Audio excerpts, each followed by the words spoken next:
क्या जरूरत बड़े बड़े लोगों के साथ टहलने की? ना तुम शूटर हो, ना ठेकेदार हो, ना पूंजीपति हो। फर्जी किसी भी आदमी के साथ अनायास मत रहा करो, और राजाओं के साथ तो बिल्कुल मत रहा करो। कोई राज उनका जान जाओगे फिर तुम्हारी जिंदगी उनके लिए खतरा बन जाएगी। मैं देखा हूं बहुत लोगों को शौक है विधायक के साथ, मंत्री के साथ, मत रख, फालतू में क्यों रह रहे हो? अभी देखो 2-3 लोग मरे हैं। अभी एक भाई साहब कल विधायक के घर में फांसी लगा के मरे हैं। 15 दिन पहले लखनऊ में एक भाई साहब को गोली लग गई थी। इन्हीं लोग की गलती है। क्यों फालतू में जाते हो इन लोगों के साथ? क्या मतलब है? थोड़ा सा सामाजिक रुतबा बढ़ता है। मंत्री जी के साथ रह रहे हैं, तब भी जिसको पीटना है वो तुमको पीटेगा। रहो चाहे तुम जिसके साथ, तुम चाहे जिसके साथ रहो। और क्या जरूरत है? चंद्रमा कभी मत बनना, दूसरे की रोशनी में कभी मत चमकना, कोई फायदा नहीं है। ये पुरुष की बहुत बड़ी गलती है कि वो अपने को भिखारी के समान स्त्री के पास ले जाता है। मतलब स्त्री का कहना है कि मुझे जीतो। अर्जुन ने द्रौपदी को जीता है, भगवान राम ने सीता जी को जीता है स्वयंवर में। बड़ी प्यारी प्रक्रिया थी स्वयंवर। आज हो जाए तो 95% लोगों की शादी ही ना हो। धनुष तोड़ना तो बहुत बड़ी बात, मछली की आंख में तीर मारना बहुत बड़ी बात। आज अगर स्वयंवर हो जाए और लड़कों से सिर्फ सवाल पूछ लिया जाए कि न्यूटन का पहला नियम सुनाओ, सर रिवीजन नहीं किया है अभी। जितनी भी लोग शादियां देखने जाते हैं आमतौर पर लड़के लड़कियों से सवाल करते हैं, लड़कियां नहीं करती। लड़कियां कर ले तो खत्म, खाना बना लेती हो, कढ़ाई सिलाई कर लेती हो, मेहंदी लगा लेती हो, घर तुमको संभालना पड़ेगा। क्यों? तुम कहां चले जाओगे मछली मारने? स्त्री को बहुत दुख होता है जब वो अपने पुरुष को भिखमंगे के भाव में देखती है। स्त्री अपने पुरुष को, आप देखो मूवीज को देखो, वो अपने नायक को शक्ति के रूप में देखना चाहती है। हमारे ऊपर तो बहुत सारे इल्जाम लगते हैं उसमें कि ये भी लगता है कि अवध ओझा कहते हैं कि भाई कट्टा चलाओ, बम चलाओ, धूप चलाओ। नहीं चलाओगे तो कोई रावण तुम्हारी पत्नी उठा ले जाएगा। ये मोहम्मद गौरी, महमूद गजनी, तैमूर लेम और ये जितने भी विदेशी आक्रांता है, ये भारत में क्यों घुसे? इनको पता था कोई लड़ने वाला नहीं है। अंदर जाओगे गायत्री मंत्र पढ़ते हुए लोग मिलेंगे, भगवान बचा लो, भोलेनाथ बचा लो। अब भोलेनाथ बना दिए, हर जगह तुम्हारे लिए लड़ेंगे थोड़ी। तो मेरा ये मानना है कि आपको शास्त्र के साथ साथ शस्त्र चलाना आना चाहिए। सुख ईश्वर का स्वाद है। सुख जो है वो ईश्वर का स्वाद है। माध्यम क्या है? सेंसेस, इंद्रिय और मन। मिलता किससे है ये स्वाद? सबसे ज्यादा जो सबसे ताकतवर माध्यम है इस स्वाद का, सुख के स्वाद का, वो है सेक्स। 1 सेकंड से भी कम समय में व्यक्ति को विचार शून्य कर देता है। सबसे ताकतवर जो माध्यम है विचार शून्यता का। फिर नशा, फिर जुआ। सोचो आदमी सब कुछ दांव पे लगा देता है, घर परिवार पत्नी बच्चे सब, वो बेहोशी ही तो होगी। फिर एडवेंचर। ये देखो, सुख ईश्वर का स्वाद है। जिसका स्वाद इतना मजा देता है, बांध लेता है, वो अगर खुद मिल जाए, जिसका स्वाद इतना ताकतवर है कि उस स्वाद को पाने के लिए आदमी, जब तक शरीर में जान है तब तक आदमी सेक्स ढूंढ रहा है, वो समझ नहीं पा रहा है, अज्ञानी है। जिस दिन आप दूसरों पर ध्यान देना छोड़ देंगे ना, उस दिन आपकी 100% समस्या खत्म हो जाएगी। देखो जंगल में क्या है? कुत्ता है, सियार है, लोमड़ी है, शेर है, गधा है। अब गधे की जो नजर है वो घास से ज्यादा नहीं जाएगी। हम क्या एक्सपेक्ट करते हैं कि हर आदमी की नजर मेरी जैसी हो जाए? नहीं हो पाएगी। कुत्ते की नजर हड्डी से ज्यादा नहीं जाएगी, लोमड़ी की नजर बचे हुए गोश्त से ज्यादा नहीं जाएगी, और शेर की नजर हमेशा शिकार पे रहेगी। सबकी एक जैसी नजर कभी नहीं हो पाएगी। श्री कृष्ण और बलराम भाई हैं, एक ही घर में पैदा हुए, लेकिन दोनों का दृष्टिकोण कितना अलग। जब भी कोई व्यक्ति कोई बात बोलता है, वो बेसिकली अपनी दृष्टि का प्रदर्शन करता है। खाली है, फ्रस्ट्रेट भी हो सकता है, कुछ उसे बोलना है। अब तो सोशल मीडिया जब से आ गया तब से कितनी सुविधाएं हो गई, कोई कुछ भी बोल रहा है। क्यों? क्योंकि लोगों को बोलना है। और बुराई का जो रस है, उस रस की भाई साहब कोई कीमत नहीं। बुराई एक रस है और बहुत मजा आता है। लोग कहते हैं भाई बुराई मत करो, भैया रस है वो। कोई बुराई जानबूझ के थोड़ी कर रहा है, वो एक रस है, उसमें आनंद आ रहा है, सुख मिल रहा है, मजा आ रहा है। अपना टाइम किसी को मत दो, पैसा दे दो, अकेले बैठे रहो, अकेले। नहीं पढ़ने मन कर रहा है, 10-15 किलोमीटर पैदल चले आओ। हर वो आदमी जो आपकी मुसीबत में आपको याद करता है, वो आपका दोस्त है। ये सब पैरामीटर्स हैं सर। वो जो शराब पे आपको बुला रहा है, वो तो दोस्त है ही नहीं सर, उसका तो डायरी से नाम ही काट दीजिए, पॉसिबिलिटी ही नहीं। बुला रहा है, इनवाइट कर रहा है। जो आपको जूस पीने के लिए बुला रहा है ना, कि यार अवध ओझा आ जाओ शाम को, आज 10 गिलास अनार का जूस पिएंगे, वो दोस्त है। समझना ही तो महानता है सर। जय हिंद। मिडिल क्लास क्यों कुछ नहीं कर पाता? उसको समाज का बहुत बड़ा डर है कि लोग हंसेंगे, और हंसने से जितनी साहस पैदा होती है, जितनी ऊर्जा पैदा होती है, उतना किसी मोटिवेशन, किसी दवा से। अगर आपको कुछ महान काम करना है तो आप कोशिश करो कि लोग आपके ऊपर हंसे। तुम्हारी अगर कोई बुराई करे तो तुम्हें खुश हो। जो लोग तारीफ सुनने के आदी हो तो बर्बाद हो जाते हैं। यही मुसलमानों की कमी है। मुसलमान बुराई नहीं सुन सकता, और बिना बुराई के तुम इंप्रूवमेंट कैसे करोगे? मुसलमान के पास सब कुछ अच्छा है, किताब अच्छी है, सारी बातें, पर वो परेशान बहुत है, और सिर्फ एक वजह से परेशान है, धर्म पर्सनल चीज है, उसका धर्म की तारीफ कर दो मुसलमान, इतने में तो कलेजा वलेजा फाड़ के दे देगा तुम्हें, दे दो you are very good man. बस किसी मुसलमान से ये कह दो कि इस्लाम ग्रेटेस्ट रिलीजन, और अगर तुम नॉन मुस्लिम हो फिर तो और खुश, और गलती से तुम ब्राह्मण हो तब तो कहेगा कि अच्छा आदमी है, गलत कौम में पैदा हो गया है। क्रिटिसिज्म होगा तभी तो ठीक करोगे कोई चीज। और जिस दिन ये बात मुसलमान को पता चल जाए, भाई कुछ लोगों को पता है, वो बाहर आते हैं तुरंत दूसरे चाटा मार देते, अंदर चल, तुझे क्या पता है, बाहर हो तुझे। जब तक कोई तुम्हारी कमी नहीं बताएगा तब तक तुम इंप्रूव कैसे करोगे? इंप्रूवमेंट करने के लिए कमी जानना जरूरी है, और वो मेजोरिटी में दूसरे आदमी ही बताएंगे। जोकर से ही हर आदमी खुश होता है। अगर तुमसे हर आदमी खुश है तो तुम जोकर हो। ये पॉसिबल ही नहीं है कि तुमसे हर आदमी खुश रहे। भगवान से लोग खुश नहीं रहते। पता लगा चाय पी रहे हैं बैठ के बाहर, बारिश होने लगी, नाराज हो गए कि यार यही टाइम था बारिश कराने का, यार बाहर बैठे थे, आज बहुत दिन बाद घूमने निकले थे। भगवान तेरा गुलाम है बे, तू जब कहेगा तब बारिश होगी, उसकी मर्जी है, कर दी बारिश। कभी कभी धूप ज्यादा होती तो आदमी कहता भगवान आज बारिश होती तो पकौड़े खाते बड़ा मजा आता। बहुतों को जवानी में पैसा नहीं देता, बुढ़ापे में देता है। वो सोचते हैं पैसे का करें क्या, पैसे का इंपॉर्टेंस जवानी में है। 80 साल में तुम्हारे पास 500 करोड़ रुपया आ गया, अब गिनो दिन भर बैठ के ऐसे पानी लगा के, और तो कुछ कर नहीं सकते। तुम्हारे साथ भेदभाव क्यों हो रहा है? इसलिए हो रहा है क्योंकि आपके जो जिनको आप चुनते हो उनके सामने जाके हाथ जोड़ के खड़े होते हो।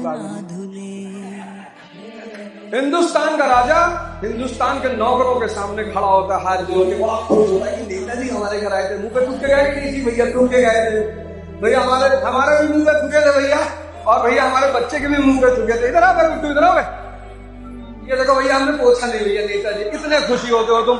तुम्हारे घर में कोई टीचर आ जाए, तुम्हें सड़क बाजार में कोई टीचर मिल जाए, तुम उसका पैर नहीं छुओगे। ओके मास्टर बहुत आइटम दिखाता था क्लास में। तुम्हारी चॉइस ही गलत है, तुम्हारा शोषक होगा ही होगा। एक आदमी की शादी हुई, 30 साल तक सिंगल रहा, फिर उसकी शादी हुई तो सुबह सुबह नई बीवी ने जगाया कि जानू उठो। देखा तो चाय, ब्रेड स्लाइस, पानी ट्रे में बीवी लिए खड़ी। बेड के बाद जब बाथरूम में गए तो टॉवल, कपड़ा, गर्म पानी सब तैयार। नहाने के बाद नाश्ता रेडी, ऑफिस की ड्रेस तैयार, टिफिन टेबल पर। रात 9 बजे घर वापस आया तो खाना तैयार। आदमी तो बावला हो गया। बीवी को बोले लगा कि भावुक होकर बोला कि तुम्हारे आने से मेरा जीवन सफल हो गया, मैं बहुत भगवान हूँ मुझे तुम्हारी जैसी पत्नी मिली। बीवी ने धीरे से तिरछा की और बोला कि ये डेमो था, ये बताने के लिए कि तुम्हें कल से क्या काम करना और कैसे कैसे करना है। ऐसी ही जिंदगी है। बड़े प्यार से उलझाती है आदमी को, बहुत प्यार से, इतने प्यार से उलझाती है। हर वो जगह जहां आपको लग रहा है कि बस खुशी मिलने वाली है। आप में से जितने लोग 40+ होंगे, विवाहित होंगे और बहुत सारा जीवन का अनुभव आपको मिल चुका होगा, आपको देखिए जहां जहां आपको बताया गया था कि हाँ खुशी मिलेगी, टॉप कर जाओगे खुशी मिलेगी, नौकरी पा जाओगे खुशी मिलेगी, विवाह हो जाएगा खुशी मिलेगी, सब ट्रैप था। खुशी तो सिर्फ अपने अंदर है। खुशी है मन को अपना गुलाम बना लेना। खुशी बाहर का है। और कुछ लोगों को जब तक ये बात समझ में आई कि खुशी बाहर नहीं है, तब तक जीवन अपना चक्र पूरा कर चुका है। कुछ लोगों को कभी आई नहीं। जवानी साधना करने के लिए है। साधना, संघर्ष, इसके लिए जवानी है। बुढ़ापा में जब इंद्रियां काम नहीं करती तो परमात्मा का अनुभव कैसे होगा? क्योंकि जो इंद्रियां माया का स्वाद दिखाती है वही इंद्रियां परमात्मा का स्वाद दिखाएंगी। अब इंद्रियां जब माया का स्वाद ही नहीं ले पाती तो परमात्मा का कैसे दिखाएंगी? किसी की मत सुनो, पैनिक मत हो, दूसरे की मत सुनो। अपनी जिंदगी अपने हिसाब से रखो। तुमको क्या पहनना है, क्या खाना है, कैसे घूमना है, ये सब तुम्हारी चॉइस होनी चाहिए। जिसको भी अपना जीवन बदलना है, 6 महीने का एक प्रोग्राम बनाओ, 6 मंथ्स का, और ध्यान और योग से जीवन को परिवर्तित करने की शुरुआत करो। 6 महीना कुछ नहीं होगा। कईयों का 20 साल का जीवन बीत गया, 25 साल का जीवन बीत गया, 30 साल का जीवन बीत गया, 50 बीत गया। कोई बात नहीं, आओ, मरने से एक दिन पहले अगर तुमने सही शुरुआत कर दी, अगले जन्म में वही से शुरुआत करो। एक छोटा सा एक्सपेरिमेंट करो। सोने से पहले एक विचार चलाओ अपने मन में, सोने से पहले, और सुबह उठो तो गौर करना पहला विचार कौन सा है। जो रात का अंतिम विचार होगा वो सुबह का पहला विचार होगा। एक्सपेरिमेंट कर लो। ऐसे ही मृत्यु के समय जो अंतिम विचार होगा वो अगले जन्म के साथ पहला विचार होगा। आओ इस मन के अंधकार से बाहर निकलो। कोई गलत नहीं है इस दुनिया में, कोई बुरा नहीं है इस दुनिया, कोई गलत नहीं है इस दुनिया में, कोई बुरा नहीं इस दुनिया में, कोई शैतान नहीं इस दुनिया में, कोई खराब नहीं इस दुनिया में। बस जिनके जीवन में 2 चीज गायब है, एक गुरु और एक ध्यान, वो अंधकार में है। भगवान से क्या मांगना है? बल, बुद्धि, विद्या। हनुमान चालीसा की लाइन है, बल बुद्धि विद्या देव मोहि हरहु कलेश विकार। इन 3 के सिवा भगवान से कुछ नहीं मांगा। इन्हीं तीनों का तो बाई प्रोडक्ट है। धन, गाड़ी, बंगला, स्त्री, पुरुष, सम्मान। अच्छा, मन के कुछ बड़े प्यारे फीचर्स हैं। मन प्लान बनवाने में बड़ा माहिर है। सुबह प्लान बनवा देगा कि आज 16 घंटा पढ़ना है। 16 कौन पढ़ेगा यार? इसलिए जब भी तुम सुबह उठो, सबसे पहला करो कि आप प्लान बनाओ कि आज 4 घंटा पढ़ने, बस। आप मन के बहकावे मत आओ। इसका काम है कि खूब बढ़िया सी पॉलिसी बनाना, पर इंप्लीमेंट नहीं करना है। अपने आप को अच्छा साबित नहीं करना है। मैंने झूठ नहीं बोला था, मैं गलत काम नहीं करता हूँ, ये सब क्यों करना है? सब बेवकूफी का काम है। जिसको आपकी जरूरत होगी वो आपके पास आएगा ही। अपने आप को उपयोगी बनाना है। दुनिया की सबसे बड़ी मूर्खता है स्वयं को अच्छा साबित करना। उपयोगी। शराब की दुकान पे जो लड़के शराब बेच रहे होते हैं उनसे कोई पूछता है एमए किए हो, पढ़े लिखे हो? अपने आप को अच्छा साबित नहीं करना। ये दुनिया की सबसे बड़ी गलती है जो व्यक्ति को बहुत परेशान करती है, आंतरिक रूप से अस्थिर करती है। अबे तुम मानो या भाड़ में जाओ, हमें क्या लेना देना? भगवान कृष्ण किसी के सपने में आते कहते थोड़ी है कि मुझे भगवान मानो। तुम्हारी गर्ज है तुम मानो कि भगवान राम किसी के सपने में आए। खुद को अच्छा साबित नहीं करना है, उपयोगी बनना है। स्मृति भ्रम, हस्तमैथुन किया, ग्लानि पैदा हुई, निराश हुए, शाम को फिर कर लिया। स्मृति भ्रम, फिर दूसरे दिन कर लिया। मरे जा रहे हैं, शरीर में दर्द है, बैक पेन। और जितने युवा हैं, हस्तमैथुन करोगे तो सबसे बड़ा सिम्टम है बैक पेन, कमर का दर्द। शारीरिक कमजोरी का सबसे बड़ा सूचक है कमर दर्द। उसका एक वजह और भी है, प्रमेह। ब्लू फिल्म देखते हो ना, वो तुमको एक गिफ्ट देती है ब्लू फिल्म। तुम्हारा वीर स्वतः बहता रहता है पेशाब के रास्ते, उसको प्रमेह कहते हैं, तुमको पता ही नहीं चलता। तो तुम खाते तो बादाम का हलवा हो, पर लग रहा तुम्हें कुछ नहीं है।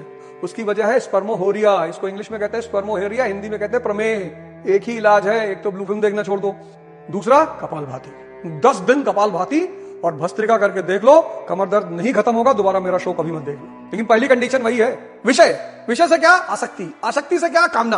कामना पूरा नहीं होगा तो क्रोध। क्रोध हो से क्या होगा? अविवेक, मूर्खता। मूर्खता से क्या होगा? स्मृति भ्रम। और बुद्धि हो जाएगी भ्रष्ट।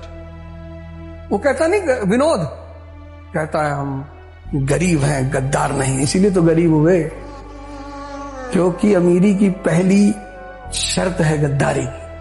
जीवन में जब भी आप विचार कर ले कि अब आपको अपने जीवन को बदलना है, बदल जाएगी। तो बदलना कैसे है? जीवन का जो संचालन यंत्र है, मतलब जो मशीन जो जीवन को चलाती है, जो व्यक्ति को चलाती है, वो है मन। मन अगर आपके पक्ष में आ गया, सारा खेल मन का है। मन अगर आपके पक्ष में आ गया तो आप समझ लो कि आपके जीवन का उद्धार हो गया। आप देखो कैसे आप कुछ मुद्दों में असहाय हो जाते हो। रील चल रही है और आप स्क्रॉल कर रहे हो, असहाय, बेचैनी हो रही है, मन नहीं कर रहा है, लेकिन फिर भी आप स्क्रॉल कर रहे हो। आप गौर करो, बहुत सारी जगहों पे आप जान रहे हो कि गलत है यार, नहीं करना है, लेकिन आप कर रहे हो क्योंकि आप बाली के प्रभाव में हो, और बाली आपकी आधी शक्ति खींच लेता है। तो अगर आप चाहते हो कि बाली से आप बच जाओ तो आप हनुमान जी को पकड़ लो। हनुमान जी यानी सांसें। जैसे ही आप हनुमान जी को पकड़ोगे, हनुमान जी आपको राम जी से जोड़ देंगे, चेतना, और बाली असहाय हो जाएगा। और ये क्रिया निरंतर करते करते करते करते करते करते करते एक ऐसा समय आ जाएगा जब धीरे धीरे बाली आपके अधीन होने लगेगा। बस वहीं से आपके नए जीवन की शुरुआत हो जाएगी। घबराने की कोई जरूरत नहीं है, परेशान होने की कोई जरूरत नहीं है, डरने की कोई जरूरत नहीं है, चिंता करने की कोई जरूरत नहीं है। बस जरूरत है तो सिर्फ एक कदम उठाने की। 98% लोग अपने मन के गुलाम हैं। तो उनकी किस्मत कौन लिखता है? उनका मन। इसीलिए तो भाग्यवादी है। 2% लोगों ने अपने मन को अपना गुलाम बना रखा है और वो अपनी किस्मत लिखते हैं। गौर करिएगा इस लाइन को, फिर से बोल रहा हूं, आप लिखिएगा इस लाइन को। 98% लोग अपने मन के गुलाम हैं। आप सुबह 4 बजे उठना चाहते, नहीं उठ पा रहे। आप 4 घंटा पढ़ना चाहते, नहीं पढ़ पा रहे। आप योग करना चाहते, नहीं कर पा रहे। आप ध्यान करना चाहते, नहीं कर पा रहे। आप भीख मांगेंगे। जब कुछ पॉजिटिव हो ही नहीं रहा है, जब कुछ पॉजिटिव हो ही नहीं रहा है तो परिणाम पॉजिटिव कैसा होगा? बोए पेड़ बबूल का तो आम कहां से होए? आप बताओ मुझे सोच के, कौन लिख रहा है आपकी किस्मत? आपका मन लिख रहा है या आप लिख रहे हो? और अगर आपकी किस्मत आपका मन लिख रहा है तो आप वहीं पहुंचोगे जहां आपका मन चाहता है। तभी तो स्वामी विवेकानंद जी ने कहा कि मनुष्य अपने भाग्य का निर्माता स्वयं है। कब? इतना कहकर छोड़ दिया उन्होंने, मनुष्य अपने भाग्य का निर्माता स्वयं है। इतना कहकर छोड़ दिया। अब लोग घूम रहे हैं कि कैसे भैया आंसर तो दे देते, पूरा तो बोल देते। मैं पूरा कर देता हूं आज इस लाइन को। मनुष्य अपने भाग्य का निर्माता स्वयं है अगर वो अपने मन को अपना गुलाम बनाए। इसके द्वारा, ध्यान की प्रक्रिया के द्वारा। जो जलील हुआ वो या तो चाणक्य बन गया, या गांधी, और या डॉक्टर अंबेडकर। कल किसी ने मुझे मैसेज किया था कि आपके स्टाफ ने मेरे साथ अच्छा बिहेव नहीं किया, अब मैं नहीं आऊंगा। तो कौन सा मेरे ऊपर एहसान करोगे? जहां अमृत बिक रहा हो ना, वहां कितनी भी बेइज्जती हो जाके ले लो। यही तो डॉक्टर अंबेडकर का सिद्धांत है कि मुझे पढ़ना है, अंदर नहीं बैठोगे, बाहर बैठेंगे। स्टूडेंट, भिखारी और सन्यासी की कौन सी इज्जत? 3 की इज्जत नहीं होती, एक सन्यासी, एक भिखारी, एक स्टूडेंट। क्योंकि तीनों मांगने के उसमें होते हैं। स्टूडेंट भी मांग रहा होता है सामने बैठ के, सन्यासी कुछ अपना है ही नहीं, उसको भी मांगना ही है घर पे जाके, भिक्षाम दे ही। और भिखारी का तो खैर पेशा ही है मांगना। तो जहां भी तुम मांगने की स्थिति में जा रहे हो वहां तुम्हें झुकना पड़ेगा, नियम है ये। नहीं मेरे पापा अमेरिका के राष्ट्रपति हैं, कुछ भी हो, क्या फर्क पड़ता है? ये सब फालतू का ईगो नहीं रखना चाहिए। कभी कभी कुछ आदमी ऐसा बोल ही देते हैं कि तुमको लगता है इस तरह से बोल दिया होगा। इतना कौन सा लम्बरदार हो जिंदगी युद्ध है, वॉर। और उस वॉर में आपका कमांडर है आपका मन। अगर वो छिपकली देख के डरा तो आप गए, अगर वो कॉकरोच देख के डरा तो आप गए, अगर वो 4 लोगों की बात सुनकर डरा तो आप गए। क्योंकि अगर आपका कमांडर कमजोर हो जाएगा तो आप जीतेंगे कभी नहीं। संघर्ष is a mechanism to create the destiny of a person. मन और समय, ये 2 चीज जो समझ गया, मन और समय। 95% लोग समय को कीमती मानते ही नहीं। किसी बुजुर्ग आदमी से मिलो जिसकी उम्र 80 प्लस हो गई हो और जो बिस्तर पे पड़ा हो, बस 2 चीज, मन और समय। तो जिस दिन आप मन को समझोगे और जब देखोगे यार मन तो फंक्शन सही नहीं कर रहा है, तो आप उसको सुधारने की कोशिश करोगे, वो ध्यान साधना की शुरुआत हो जाएगी। और जब ध्यान साधने की शुरुआत हो जाएगी तो आप फिर समय का सम्मान करने लगोगे। और मन और समय को जब आप समझने लगोगे, आपके भाग्य का निर्माण शुरू हो जाए। आप अपने भाग्य के रचयिता स्वयं हो जाओगे। जो व्यक्ति अपने मन और समय को समझ गया, वो अपने भाग्य का निर्माण करने लगे। और फिर 10 साल बाद, 5 साल बाद वो कहानी सुनाएगा, मैं जो आम ठेले वाले फेंक देते थे ना, मैं उसको उठाकर खाता था। सारे व्यक्ति जिनके, स्त्री पुरुष जिनकी उपलब्धियां, सबके पास एक कहानी है, और वो होगी ही। 95% लोग सिर्फ इसलिए जिंदगी में परेशान है क्योंकि उन्हें जीवन के सिद्धांत ही नहीं पता है, दुखी हैं, रो रहे हैं, भैया हमारे माँ बाप हमको बहुत परेशान किए, भैया हमारे दोस्त हमको बहुत परेशान किए, भैया हमारे लिए किसी ने कुछ किया नहीं है। कौन किसके लिए करेगा? कौन किसके लिए करेगा? इस जीवन की अपनी लड़ाई खुद ही लड़नी पड़ती है। इस जीवन में अपनी लड़ाई खुद ही लड़नी पड़ती है। भगवान आपकी मदद कर सकता है, आपका रथ चला सकता है, आपके लिए लड़ेगा नहीं। अभी जितने दुखी लोग और बदकिस्मत, जो दुखी है वही बदकिस्मत है। भाई जैसे आप संघर्ष कर रहे हो, आपके पास पैसा नहीं है, आपके पास पद नहीं है, आपके पास समाज में कोई स्थान नहीं है, तो आपको करना क्या है? तपस्या, सिंपल। ना आपके पास पैसा है, ना आपके पास पद है, नौकरी नहीं है, कोई काम नहीं है, और आप प्रेम कर रहे हो, आपको तो फांसी पे चढ़ा देना चाहिए। आपको तुरंत फांसी पे चढ़ा देना, फांसी पे। भाई प्रेम में खर्चा करना पड़ेगा। कल आपके बच्चे होंगे तो बच्चों के लिए चॉकलेट, कपड़ा, मिठाई नहीं लाओगे तो आपको पापा नहीं कहेंगे, आपको मम्मी नहीं कहेंगे। वो अगर ये काम पड़ोसी करेगा, पड़ोसी को मम्मी पापा कहने लगेंगे। अगर पैसा नहीं है, पद नहीं है, समाज में कोई स्थान नहीं है, तो एकदम स्पष्ट है कि अब जीवन में तपस्या का दौर है। गरीबी शर्म लेकर आती है। मैंने लोगों को देखा, वो बड़ी बातें करने से कतराते हैं। मतलब अगर 10 लोगों के साथ बैठे तो वो ये तक नहीं कह पाते कि हाँ भैया हम IAS की तैयारी करेंगे, या हम सांसद बनेंगे, या हम प्रधानमंत्री की दौड़ में हैं। कहते हैं यार लोग हंसने लगेंगे। लोग हंसेंगे तभी तो तुम्हारे अंदर एक शक्ति पैदा होगी कर दिखाने की। हंसी जो है वो दुनिया का सबसे बड़ा मोटिवेटिंग फैक्टर है, और आप में से बहुत सारे लोग इस हंसी से बचते हो। मैं हमारे फादर पोस्ट ऑफिस में थे, क्लर्क थे, हम शुरू से ऐसी बातें करते थे, ये कर लेना है, राज्य पे कब्जा कर लेना है, देश पे कब्जा कर लेना है। तो हमारे साथ जो संपन्न घरों के लड़के पढ़ते थे, अमीर तो कोई था नहीं, वो कई बार मजाक ही उड़ाते। कहावत ही बनी उत्तर भारत में, बाप अंधेरे में मर गया, लड़का पावर हाउस लेके भागा। और हमें तो पावर हाउस लेके भागना था, क्योंकि हमको कुछ बातें बड़ी स्पष्ट थी। मेरे पिताजी ने बड़ी स्पष्ट कर दी थी कि जिन बातों को दोहराते रहोगे वो घट जाएंगी, क्योंकि वो तुम्हारे अंतस मन में जाके बैठ जाएगी। और जो चीज तुम्हारे अंतस मन में जाके बैठ जाएगी वो एक ना एक दिन होगी जरूर। तो जो गरीबी है, जहां पैसे का अभाव है, वहां शक्ति है।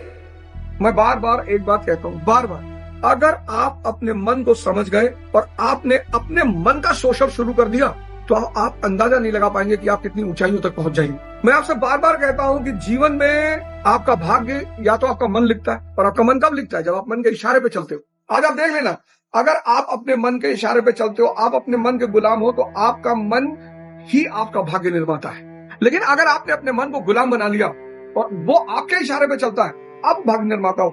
भाग्य तो है, लेकिन अब वो भाग्य का निर्माण कौन कर रहा है? आपका मन या आप? तो अगर आप कर रहे हो तो आप वहां पहुंचोगे जहां आप चाहते हो, और अगर मन कर रहा है तो आप वहां पहुंचोगे जहां आपका मन चाहता है।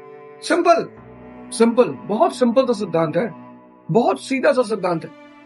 सेक्स की तरफ जो लगाव है वो बेसिकली डिप्रेशन का परिणाम। अपवाद है कि आप काम के प्रभाव में आ रहे हो, मौसम अच्छा है, फूल महक रहे हैं। जितना ज्यादा डिप्रेशन, जितना ज्यादा तनाव, जितना ज्यादा स्ट्रेस, जितनी ज्यादा एंजाइटी। अच्छा आप एक बात सोचो, स्वामी विवेकानंद सुंदरता में किसी से कम है? नहीं, पर चूंकि वो ध्यानी है ना, उन्हें आवश्यकता नहीं है, ध्यानी है वो। बाबा रामदेव को देख लो, किसी चीज की कमी है। ये जो सेक्स के प्रति पागलपन है, अंधापन है, उसकी सिर्फ एक वजह, स्ट्रेस, एंजाइटी, डिप्रेशन। अगर आप स्ट्रेस, एंजाइटी, डिप्रेशन से बाहर आ जाएं, तो हस्तमैथुन भी खत्म, सेक्स के प्रति दौड़ भी खत्म, फॉर्म भी खत्म, रीलबाजी भी खत्म। इस देश को अगर अपने आप को बचाना है तो संभोग से समाधि के सिद्धांत को समझना होगा, वरना सब मारे जाएंगे। कल एक लड़का आया था, कानपुर का है, किसी को पता ही लगने दिया। कहा क्या कर रहे हो दिल्ली में? बोले सॉफ्टवेयर का कोर्स कर रहे हैं। और फिर एक दिन कानपुर के दैनिक जागरण में निकला कि फलाने के बेटे सो एंड सो गुरुदेव चौराहे के पास IAS में पहला रैंक, पूरा मोहल्ला बिस्तर से गिर गया। किसी का मंजन करते करते टूट गया अंदर की, ये क्या हो गया यार, ये क्या बता रहा? नाम तो पिता का सही है, मोहल्ला भी यही है, भागे लोग तुम्हारे घर में, लेकिन अब कर ही क्या लोगे? इसको कहते हैं सामने वालों को उलझाना। या तो दुनिया तुम्हें उलझाएगी और या तुम दुनिया को उलझा दो। टाइगर बनोगे, कोई लॉरेंस पीछे पड़ जाएगा। टाइगर बनने की जरूरत ही क्या है? टाइगर ये है, टाइगर वो है, टाइगर जिंदा है, ऐसा फालतू में टाइगर वाइगर। अभी टाइगर चिड़ियाघर में है। जिसको भी अपना जीवन बदलना है, 6 महीने का एक प्रोग्राम बनाओ, 6 मंथ्स का, और ध्यान और योग से जीवन को परिवर्तित करने की शुरुआत करो। 6 महीना कुछ नहीं होता। कईयों का 20 साल का जीवन बीत गया, 25 साल का जीवन बीत गया, 30 साल का जीवन बीत गया, 50 बीत गया, कोई बात नहीं। आओ, मरने से एक दिन पहले अगर तुमने सही शुरुआत कर दी, अगले जन्म में वहीं से शुरुआत करो। एक छोटा सा एक्सपेरिमेंट करो। सोने से पहले एक विचार चलाओ अपने मन में, सोने से पहले, और सुबह उठो तो गौर करना पहला विचार कौन सा है। जो रात का अंतिम विचार होगा वो सुबह का पहला विचार होगा। एक्सपेरिमेंट कर लो। ऐसे ही मृत्यु के समय जो अंतिम विचार होगा वो अगले जन्म के साथ पहला विचार होगा। आओ, इस मन के अंधकार से बाहर निकले। कोई गलत नहीं है इस दुनिया में, कोई बुरा नहीं है इस दुनिया में, कोई गलत नहीं है इस दुनिया में, कोई बुरा नहीं इस दुनिया में, कोई शैतान नहीं इस दुनिया में, कोई खराब नहीं इस दुनिया में। बस जिनके जीवन में 2 चीज गायब है, एक गुरु और एक ध्यान, वो अंधकार में है। हमसे किसी ने पूछा, साहब राजा बनने की क्वालिटी क्या है? तो मैंने कहा बस एक ही क्वालिटी है, अगर स्त्री तुमको सलाम कर रही है तो तुम राजा, और अगर तुम कर रहे हो तो तुम गुलाम। 4 काम कर लो बस ये 4 बात मेरी मान लो। पहला, सिर्फ शक्ति पर ध्यान दो, सिर्फ पावर, किसी पे मत दो, किसी पे। दूसरी चीज जो तुम ध्यान दो, समय। इससे तो कीमती चीज दुनिया में है ही नहीं। ये उस आदमी से जाके पूछो जिसको डॉक्टर ने कहा है कि 4 दिन और जिंदा रहोगे। इतने लोग इसका दुरुपयोग करते हैं। समय को मत वेस्ट करो प्लीज। खड़े हो चाय की दुकान पर, समय का मिसयूज मत करो। संघर्ष, मजा लेना शुरू कर दो। कोई नहीं बचा, कोई है ही नहीं अपवाद, है ही नहीं। तो जब भगवान राम अपवाद नहीं है, जिनको तुम भगवान कह रहे हो, भगवान कृष्ण अपवाद नहीं है, जब भगवान अपवाद नहीं है तो तुम अपवाद हो गए? कभी नहीं होगे। अगर तुम बच रहे हो संघर्ष से तो समझ लो जिंदगी गलत ट्रैक पे जा रही है। कोई बचा ही नहीं। संघर्ष को तुम अपना मौज बनाओ। और चौथा सब, इंटरेस्ट। कुछ भी करो, अपने इंटरेस्ट को आगे रखो।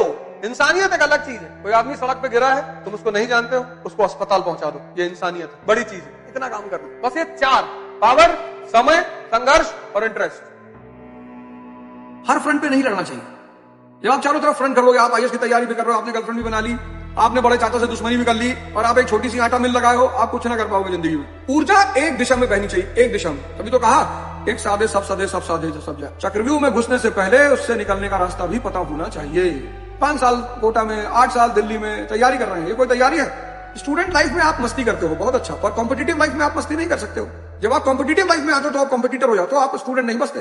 वहां पार्टी नहीं कर सकते और घूम नहीं सकते, और फिर वही चिल ब्रो चिल, वो चिल ब्रो वाला कॉन्सेप्ट नहीं चलेगा। नहीं तो लाइफ में चिल्लपो हो जाएगा और बहुत दिक्कत हो जाएगी। हर इंसान को भगवान से 4 चीजें सीखनी चाहिए। पहली चीज, किसी से मिलो मत। देखो, प्रभु को मिलना ही नहीं किसी। मरे जा रहे लोग मंदिर मस्जिद में, गुरुद्वारे में, चर्च में। दूसरी चीज, दाता बन जाओ। 2 लोग, हिंदू लोग आरती गाते रहे, तुम दाता हो हम है भिखारी, भिखमंगे कहीं के। एक आदमी हुआ इतिहास में जिसने भगवान को दिया है, राजा बाली। कभी हिंदुओं को भजन गाते हुए सुनो, तुम दाता हो हम है भिखारी। अबे भिखमंगे, जब 24 घंटे ही भजन गाओगे हमें भिखारी, तो भिखमंगे हो नहीं जाओगे? बताओ, भगवान को शुक्रिया कहने जाना, भीख मांगने नहीं जाना है। थैंक यू कहना कि क्या परमात्मा, क्या बात है, क्या दे दिया तुमने। देखो, बेइज्जती से मत डरना, क्योंकि 3 लोगों की इज्जत नहीं होती, भिखारी, सन्यासी और स्टूडेंट। अगर तुमने इज्जत बचाई तो तुम गए। देखो, बेइज्जती से मत डरना, क्योंकि 3 लोगों की इज्जत नहीं होती, भिखारी, सन्यासी और स्टूडेंट। अगर तुमने इज्जत बचाई तो तुम गए।